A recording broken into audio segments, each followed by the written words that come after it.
नमस्कार, मैं हूं सुशील शर्मा और आप देख रहे हैं द एडिटर्स शो। राजनीति में जितना कर्म मायने रखता है उतना ही भाग्य भी। जब कर्म और भाग्य एक साथ आपका साथ देते हैं तो आपका राजनीति का सितारा चमकता है। कभी कभी ऐसा भी होता है कि यदि कर्म कमज़ोर पड़ जाए और भाग्य प्रबल हो, या कहीं कर्म जो है बहुत अच्छा हो और भाग्य कमज़ोर हो, तब भी आपकी राजनीति चमक जाती है। आज हम एक ऐसे ही मेहमान से आपको रूबरू करा रहे हैं जो एक छोटे से परिवार से आते हैं, राजनीति में भरपूर मेहनत की, पर शायद कर्म करने के बावजूद भी उन्हें वो स्थान नहीं मिल रहा था। लेकिन जब भाग्य की चाबी और कर्म की चाबी एक साथ मिली तो जैसा कि उनका नाम है, भगवान के अनुरूप उन्हें भी जो है राजनीति में सफलता मिलती गई। जी हाँ, हम बात कर रहे हैं दक्षिण पश्चिम से भाजपा के विधायक भगवान दास सबनानी जी की। सबनानी जी, आपका बहुत बहुत स्वागत। बहुत बहुत धन्यवाद आपका सुशील जी। सबनानी जी, पहला सवाल तो यही है कि आपको विरासत में राजनीति नहीं मिली है, फिर राजनीति में आपके कदम कैसे पड़े और किस तरीके से आप एक विचारधारा से जुड़ गए? सुशील जी, आपने मेरे परिचय के साथ कहा कि मध्यम परिवार, अत्यंत मध्यम परिवार से मेरा संबंध रहा है। मेरे पिताजी जब सिंध से राजस्थान होते हुए मध्य प्रदेश आए तो भोपाल को उन्होंने अपनी कर्मभूमि बनाया, भोपाल में परिश्रम किया। तो भोपाल का बरखेड़ी क्षेत्र है, इस बरखेड़ी क्षेत्र में एक छोटा सा भोजनालय हमारे पिताजी, बड़े भाई साहब ये लोग चलाते थे। तो मैं देखता था बरखेड़ी में जिस तरह का माहौल था, ये कहूँ कि उस समय के वो दौर दारे में वो माहौल में मानता था कि मेरे परिवार के लोग इतनी मेहनत करके अपना व्यवसाय कर रहे हैं, पर वहाँ का माहौल अच्छा नहीं था और कुल मिलाकर के मुझे अच्छा नहीं लगता था, ये कहूँ मैं आज के शब्दों में। तो एक बार मैंने ऐसे ही एक घटना को देखा। भोपाल के न्यू मार्केट के टॉप एंड टाउन जिसको आज कहा जाता है, उस समय तो ऐसा नहीं था। वहाँ मैंने देखा कि किसी व्यवसायी से एमएससीटी कॉलेज के किसी स्टूडेंट का कोई विवाद हुआ होगा। इसके बाद पूरे वहाँ एमएससीटी के जो स्टूडेंट थे, आज मैनेट है, वहाँ के लाल ब्लेजर पहने हुए लड़कों का मैंने जो एक संगठन की शक्ति देखी और उनका मैंने वो देखा। उसके कारण क्या पुलिस और क्या वहाँ के व्यवसायी सब एक प्रकार से उनके सामने अपनी उनकी बात मानने के लिए तैयार थे। मेरे मन मस्तिष्क में आया कि मुझे भी लाल ब्लेजर पहनना है।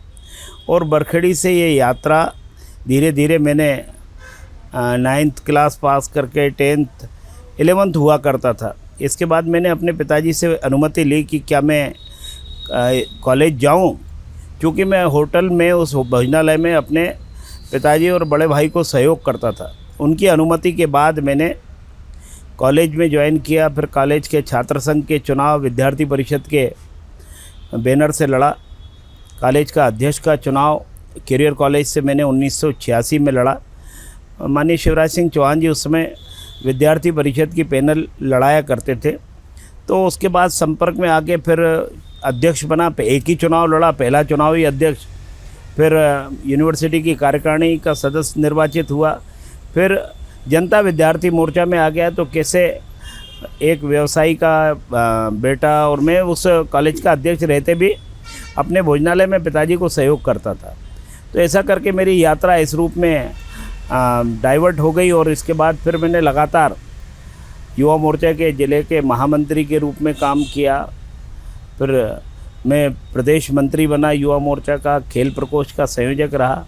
फिर इसके बाद पार्षद के चुनाव। तो ये यात्रा आरंभ हो गई 1994 से, जब मैं जनप्रतिनिधि का चुनाव, पार्षद का चुनाव लड़ा, ज़िले का महामंत्री भाजपा का बना। तो ये यात्रा आगे बढ़ती चली गई। और प्रेरित मुझे फिर उस घटना ने किया कि वास्तव में जो महसूस करता था कि अगर एक संगठन की शक्ति है और वो लाल ब्लेजर जो मेरे दिमाग में बैठा था कि मुझे भी ये पहनना है, और वास्तव में मेरे उस कार्यकाल में वहाँ नीला ब्लेजर जो पहले चलता था उसको मैंने बंद करके और मैंने अपने जब हमने ओथ ली तो हमारे छात्र संघ के सारे पदाधिकारियों ने लाल ब्लेजर पहन करके ओथ ली।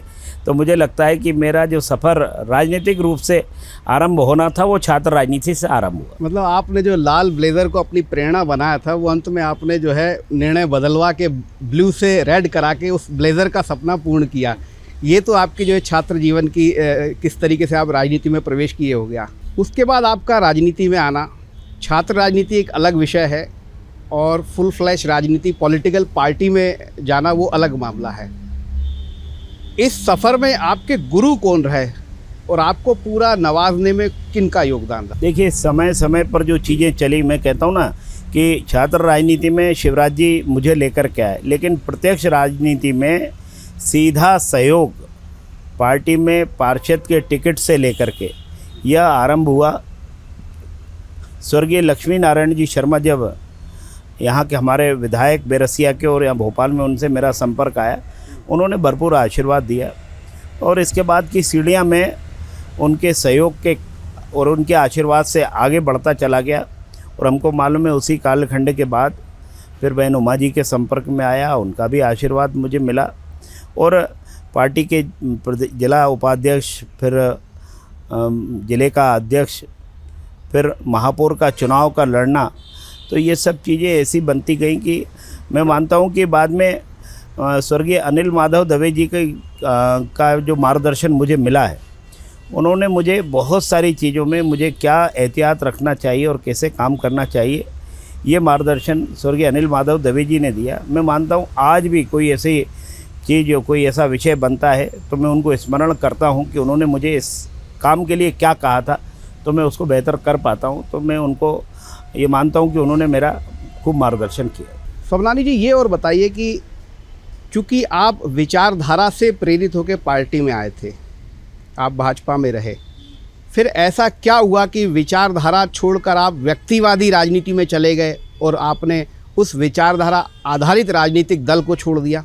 मैं उस समय का घटनाक्रम मैं मानता हूँ कि उसको भूलना बेहतर है, लेकिन मैंने विचारधारा तो तब भी नहीं छोड़ी थी। विचारधारा पर अडिगता के साथ मैं काम करता रहा और काम करने के फलस्वरूप ही मैं कभी इस रूप में बाहर नहीं रहा। मतलब बाहर कहते हैं जिम्मेदारी न मिलना और बाकी सब चीज़ें, मैं स्वयं इच्छा से गया और इस नाते से फिर मैंने काम को वापस उसी रफ्तार से पकड़ा। तो कारण ये था कि विचारधारा से समझौता कभी नहीं किया, साथ में भी वहाँ रहने के बाद भी मैंने विचारधारा कभी नहीं छोड़ी, ना उन्होंने कभी छोड़ी। हमारे दर्शक ये भी जानना चाहेंगे कि जब आप एक बार भारतीय जनशक्ति जिसका निर्माण हुआ भारती ने किया था उसमें चले गए, फिर वापस भाजपा में आने की कोई कहानी क्या रही थी?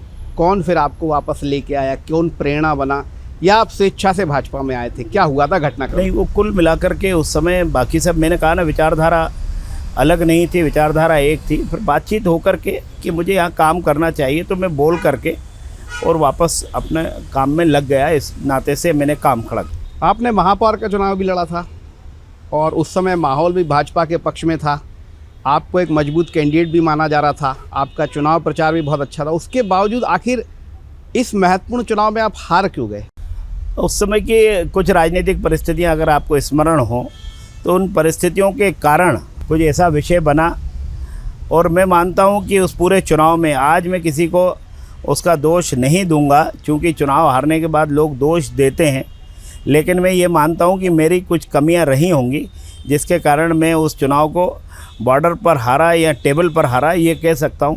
लेकिन ये सर्वविदित है मेरे चुनाव हारने का कारण क्या था। लेकिन ये बहुत कम ऐसे नेता होते हैं, बल्कि चुनिंदा नेता होते हैं जिनके क्षेत्र को एकदम से बदला जाता है। क्योंकि पार्षद का चुनाव बहुत छोटा चुनाव होता है, तो आपको एक थोड़ा सा अंदर आशंका नहीं हुई? क्या इसको रंजिश नहीं माना जाएगा कि आप ईदगाह हिल्स, जो कि जहाँ पे आपने काम किया, आपके काम को लोगों ने देखा, और फिर एकदम से भानपुर, दोनों ही लोकेलिटी में बहुत फ़र्क है। हाँ, मुझे लगता है कि वो उसको कोई साजिश षड्यंत्र नहीं कहा जा सकता। उस समय भी जब मैं 9 नंबर से लड़ने आया, तब लक्ष्मीनारायण शर्मा जी, उस समय उमाशंकर जी, सब लोगों ने बातचीत की कि कौन सा वार्ड हो सकता है।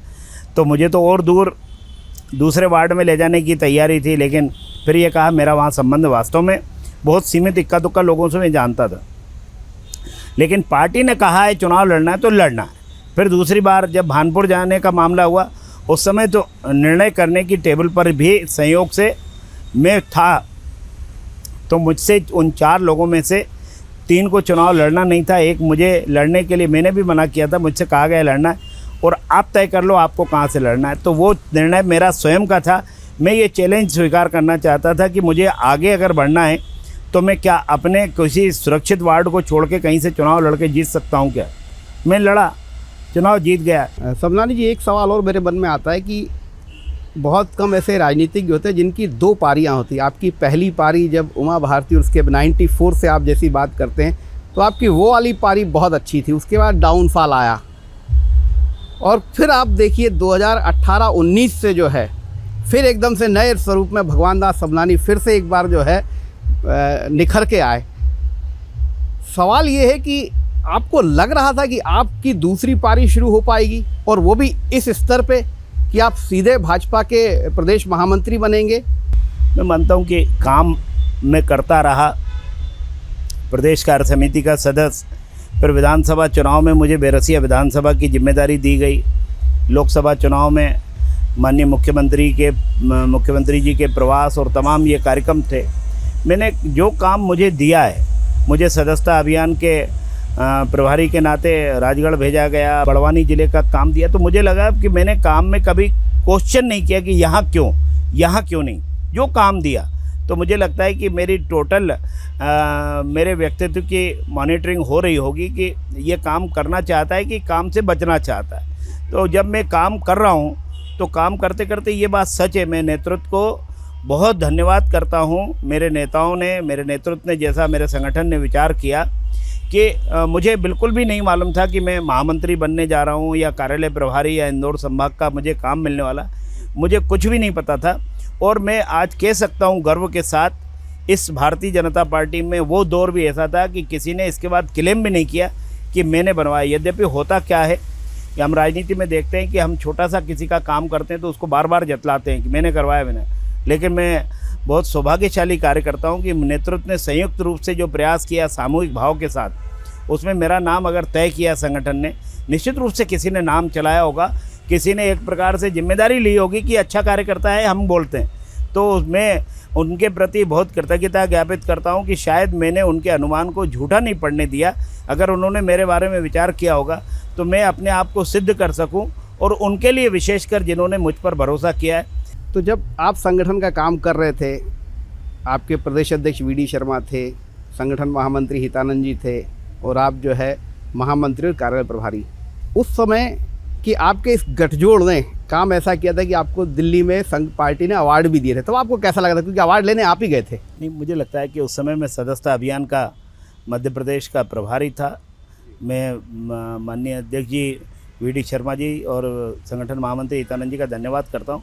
जब ये जिम्मेदारी आई थी तो सदस्यता का काम, चूँकि पार्टी में तो सभी लोगों ने मिलकर के किया, हमारी प्रदेश की टोली में सभी साथियों ने मिलकर के काम किया, और उस समय तय हुआ कि ये चूँकि प्रदेश अध्यक्ष के लिए तो क्रेडिट है ही कि मध्य प्रदेश ने पूरे देश में अच्छा किया, लेकिन उसके चूँकि सदस्यता अभियान के प्रभारी के नाते तो संयोजक का स्वागत होना है। तो मैं मानता हूं कि एक कार्यकर्ता के लिए इससे बड़ा क्या पुरस्कार हो सकता है कि राष्ट्रीय अध्यक्ष उसका स्वागत करे, गमछा ओढ़ा करके स्वागत करे। तो ये मैं मानता हूं कि मेरे लिए बहुत बड़ा पुरस्कार है कि उस रूप में मुझे पार्टी के राष्ट्रीय अध्यक्ष जी ने सम्मानित किया। 2023 के चुनाव में अक्सर ये बात कही जाती है, बल्कि ये सामान्य एक बात हो गई है, परंपरा टाइप की, कि हर चुनाव में कोई ना कोई एक गेम चेंजर स्कीम होती है या गेम चेंजर पॉइंट होता है। 2023 के चुनाव को लेकर ये कहा जाता है कि लाडली बहना योजना जो लॉन्च की गई थी उसने बड़ा सकारात्मक काम किया था, लेकिन आपकी पार्टी के कुछ नेता इस बात को भी मानते हैं कि केवल लाडली बहना नहीं थी, कारण दूसरे भी थे। आपको क्या लगता है, चूँकि आप भी चुनाव लड़े? देखिए, लगातार मध्य प्रदेश में भारतीय जनता पार्टी की सरकार ने विकास के नए आयाम स्थापित किए। एक माहौल ऐसा जनता को मिला कि एक सरकार जो जिम्मेदारी के साथ काम करती है, भारतीय जनता पार्टी की सरकार, और जो यहाँ गरीब कल्याण की योजनाएं हैं, वो कार्यक्रम हैं, उनको लोगों की स्वीकारोक्ति, फिर माननीय मोदी जी का लगातार आशीर्वाद, केंद्र सरकार की हमारी गरीब कल्याण की नीतियाँ, कार्यक्रम, उसको लेकर के उसका एडवांटेज था ही। फिर इसमें एक प्रकार से ये कहना चाहिए कि सोने में सुहागा हो गया कि जब लाडली बहना के नाते से भी बहनों के सशक्तिकरण का अभियान यहाँ उस समय घोषित किया गया माननीय शिवराज जी के दौर में, तो उस समय लोगों को एक कहना चाहिए ना कि वो और प्लस जैसा हो गया। फिर मैं कहता हूँ चुनाव में आपके साथ जब चुनाव कैंडिडेट लड़ता है तो पार्टी की विचारधारा, पार्टी का घोषणा पत्र, इसके साथ ही कार्यकर्ता का भी चयन कैसा हुआ है, इस पर भी कई बार चीज़ें होती हैं। तो पार्टी ने बेहतर चयन किया, पार्टी के बेहतर चयन के कारण मध्य प्रदेश में सरकार बनी। 164 के साथ हम चुनाव जीते। माना जा रहा था कि चुनाव कठिन है, लेकिन एक बड़े अंतर के साथ, बड़े प्रतिशत के साथ मध्य प्रदेश में भारतीय जनता पार्टी की सरकार बनी।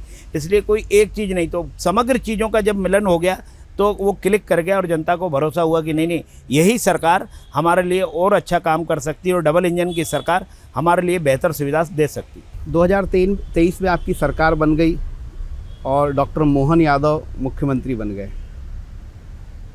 आपने शिवराज जी का पूरा कार्यकाल भी देखा, आप मोहन यादव जी को भी देख रहे हैं, उनके कामकाज को भी देख रहे हैं। आपको क्या, वो सोशल इंजीनियरिंग के मास्टर थे, मोहन यादव जी में ऐसा क्या खास है और आपको क्या लगता है कि किस रफ्तार से मध्य प्रदेश को आगे ले जा रहे हैं? देखिए, एक बीमारू राज्य को भारतीय जनता पार्टी की सरकार में उमा भारती जी के समय में लिया गया, फिर बाबूलाल गौर जी ने उसको चलाया और शिवराज जी ने पूरे परिश्रम के साथ 18 साल लगातार मुख्यमंत्री रहना।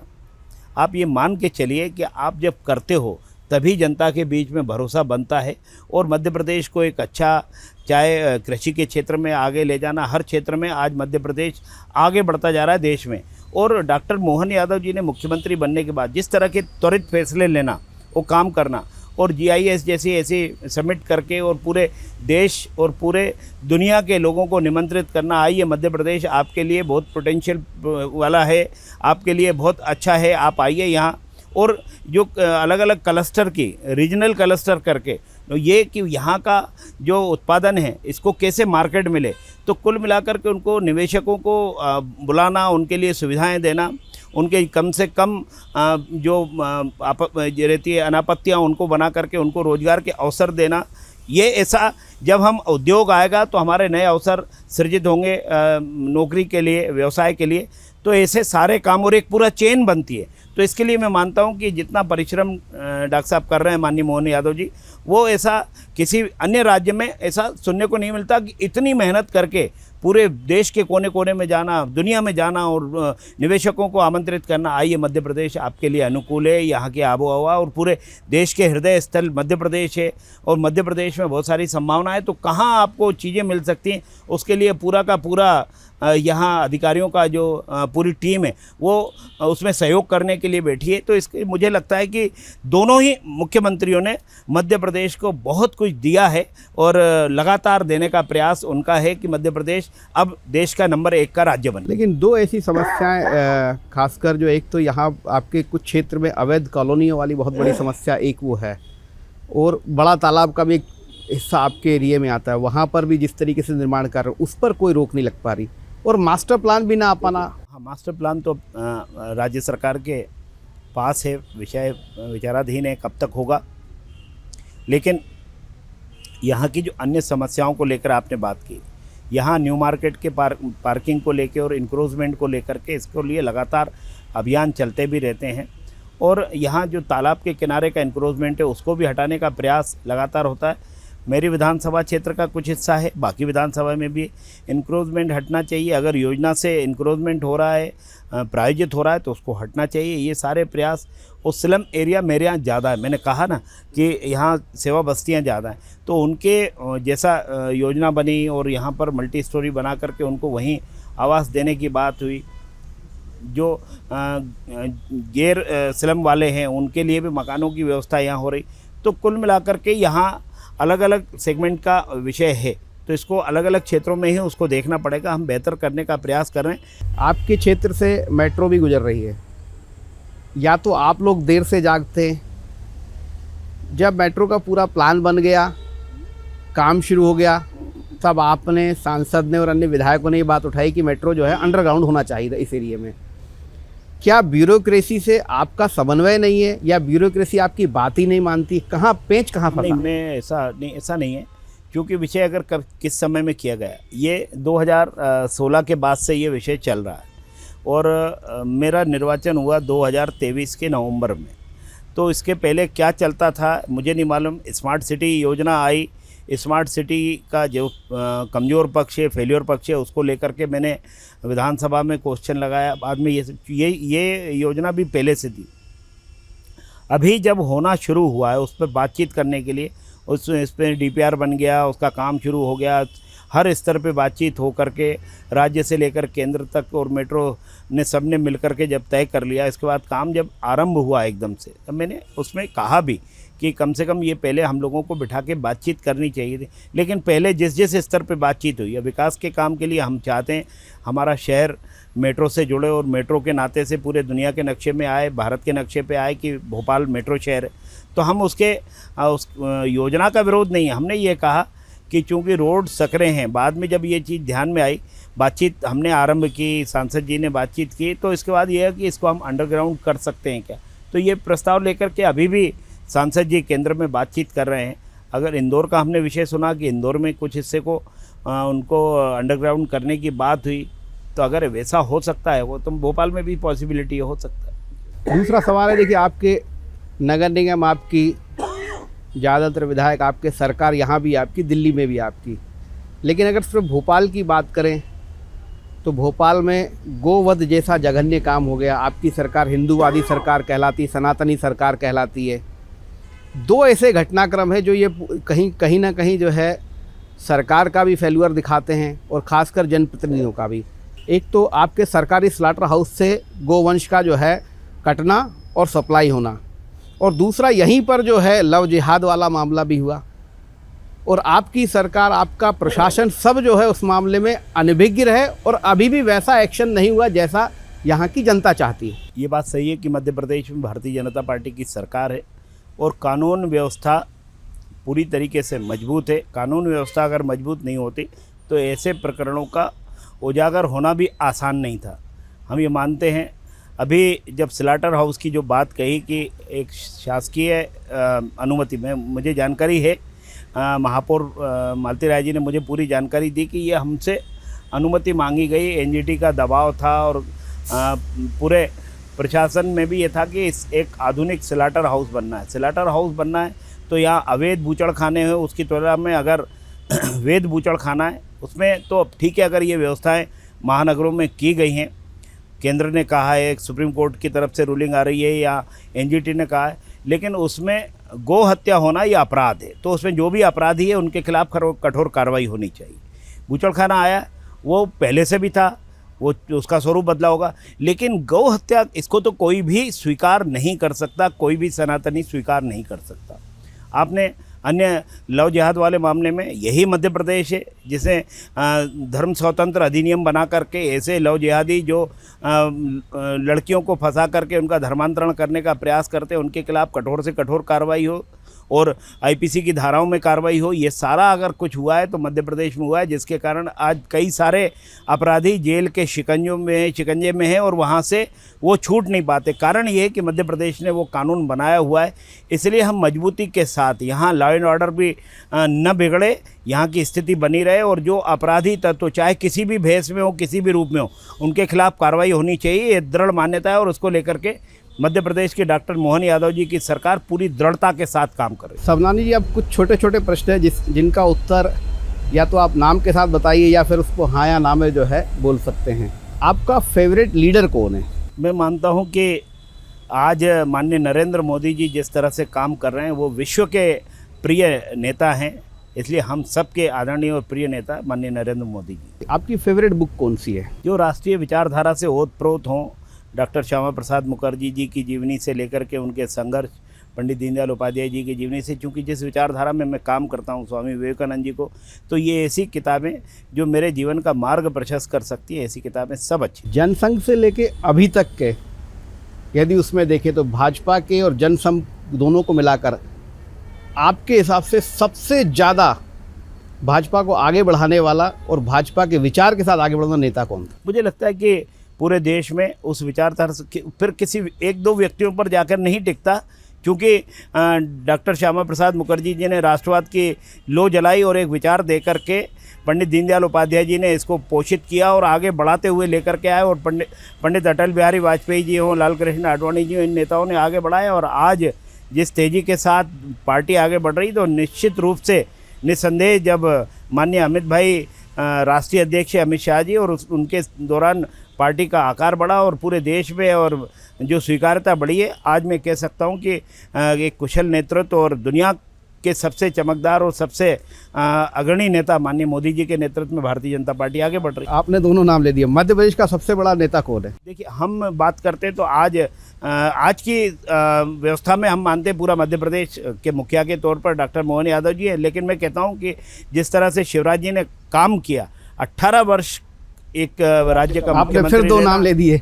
अगला सवाल, उमा भारती का भविष्य अब क्या है? देखिए, ये पार्टी का नेतृत्व ही उनका भविष्य तय करेगा। आप फिल्में भी देखते हैं, जैसा कि आपने बताया, आपकी फेवरेट फिल्म कौन सी है? फिल्में मैं कहता हूँ राष्ट्रवाद से ओतप्रोत जो भी है, आप वो एक फिल्म का नाम बता देंगे तो ज़्यादा बेहतर रहेगा। मुझे लगता है मुझे कहीं ऐसे बांधिए मत, मैं तो ऐसे क्योंकि मैं आपने धुरंधर फिल्म देखी क्या? ये धुरंधर फिल्म देखी है? जी देखिए। वो कैसी लगी आपको? मुझे लगता है कि जो उनके उसके कंटेंट्स हैं वो बहुत सच्चाई के नज़दीक है और सबको इसकी अगले पार्ट की प्रतीक्षा है। आप अपने आप को अब कहाँ देखते हैं? क्या आप मंत्री बनने वाले हैं? मैं कार्यकर्ता देखता हूँ, और माननीय मोदी जी ने अभी एक बात कही, अटल जी ने भी बार बार ये बात कही कि आप भारतीय जनता पार्टी में आप कार्यकर्ता हो, इससे बड़ा कोई सम्मान नहीं हो सकता। तो बाकी सब चीज़ें तो पार्टी के साथ काम करने की है, जिसको जो जिम्मेदारी जब मिले करना चाहिए। और मैं तो कार्यकर्ता हूँ, जो काम मिल जाए उसको अच्छे से करो, लगन के साथ करो, तो इसलिए कोई अपेक्षा नहीं, जो काम मिलेगा उसको कर रहे हैं। तो ये थे भगवान दास सबनानी जी, जिन्होंने बेबाकी के साथ हमसे चर्चा की, हमारे तमाम सवालों के जवाब दिए। कुछ सवाल ऐसे थे जिनको उन्होंने घुमा फिरा कर जो है, जैसा कि आम राजनीतिक करते हैं, उसी तरीके से जवाब दिया। बहरहाल आज के लिए बस इतना ही।